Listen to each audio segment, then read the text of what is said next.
Hi, today I'm going to be doing a review of the Littlest Pet Shop Hideaway Haven board game. In this video I'll be showing the details of the game, how to play it, and my overall thoughts of the game. This is a board game from 2008 and I got it used at a flea market. The box is not in the greatest condition, but it seems to have most of the pieces. So on the front it has the name of the game, and here are the spots that had these 4 pets, but they are not included with the game. I guess they were taken out before being sold at the flea market.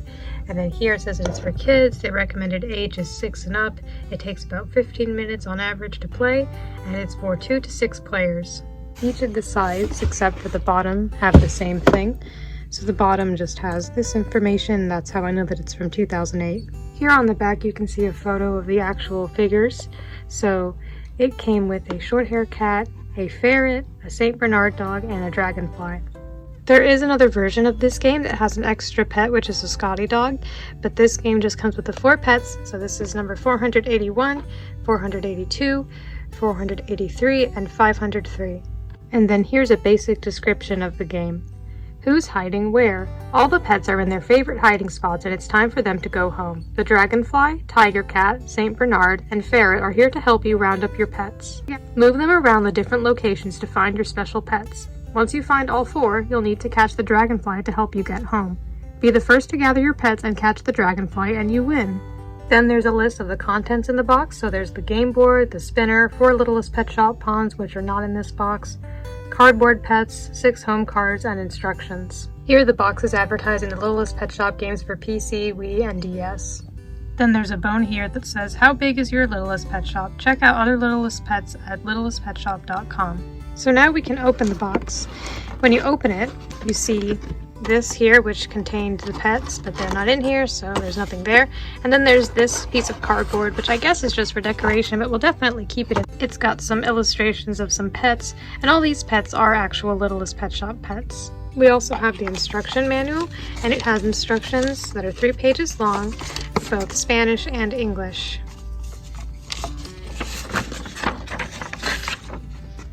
So here are the Spanish instructions, and here are the English instructions. So while this box has been open, it looks like the pieces haven't been put together yet, so it looks like this game hasn't been played yet. This looks like it's part of the spinner, and then these look like the cards that will be used in the game. It folds, and then there's the board. So I'm going to put this together. Then at the bottom there's the board. So here's what the board looks like.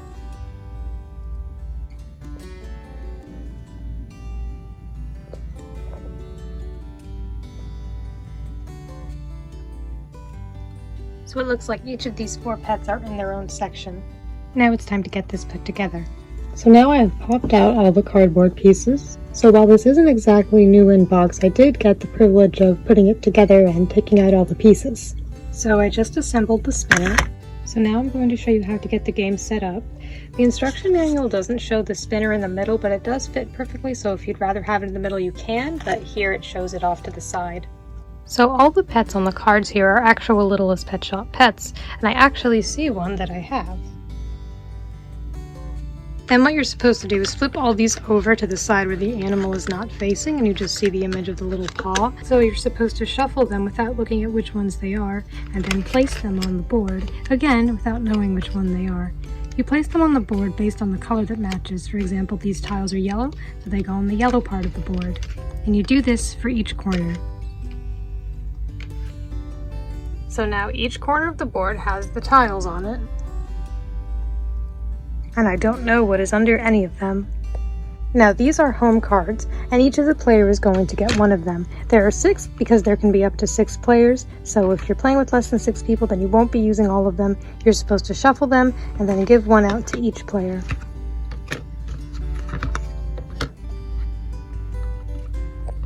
The pets on your home card are the pets that you are supposed to find and no one else. The instructions say to leave these cards face up so other players will know which pets you're trying to get. Now since I do not have these 4 pets, I will be using some of my pets from my own collection. So here are the pets that I picked to use in place. I tried to mostly go for pets that match the colors of these pets. However, if you don't have the pets that came with this game, you can use whatever pets you want. You'll just have to remember which pet is substituting for which. According to the instruction manual, the player who owns the most Littlest Pet Shop pets goes first. Play then passes to the left. So whoever has the most pets in their Littlest Pet Shop collection goes first, and then you go to the left. So the first person who goes spins the spinner. So it landed on the St. Bernard. So in place of the St. Bernard, I am using the monkey. So this isn't the kind of game where you take your turn and then you move. It depends on which pet the spinner lands on. In this case, the spinner landed on the monkey.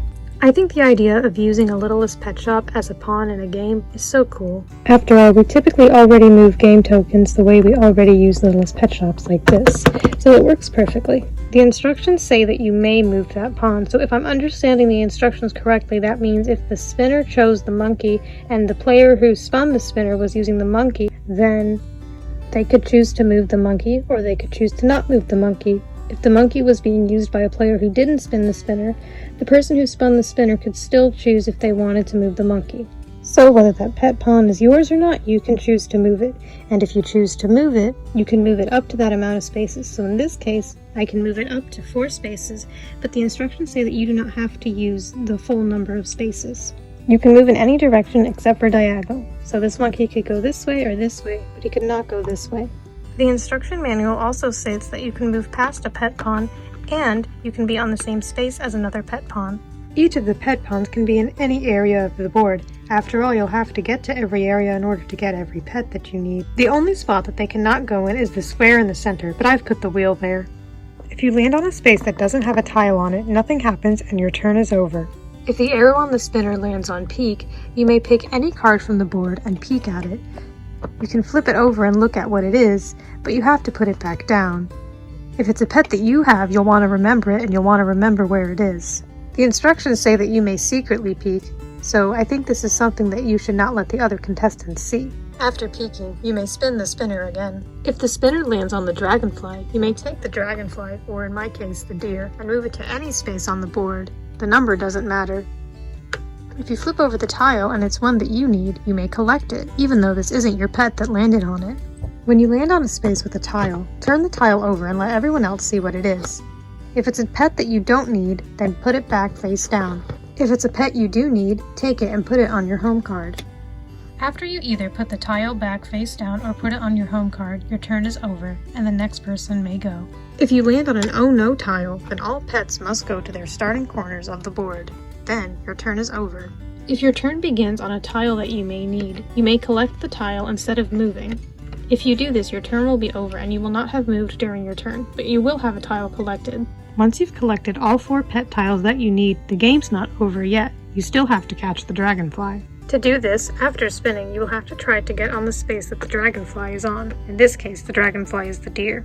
If the pet is already on the same space as the dragonfly, you still have to spin the wheel and get the pet that you're using in order to win. But that's only if your pet was already on the same space as the dragonfly at the beginning of your turn.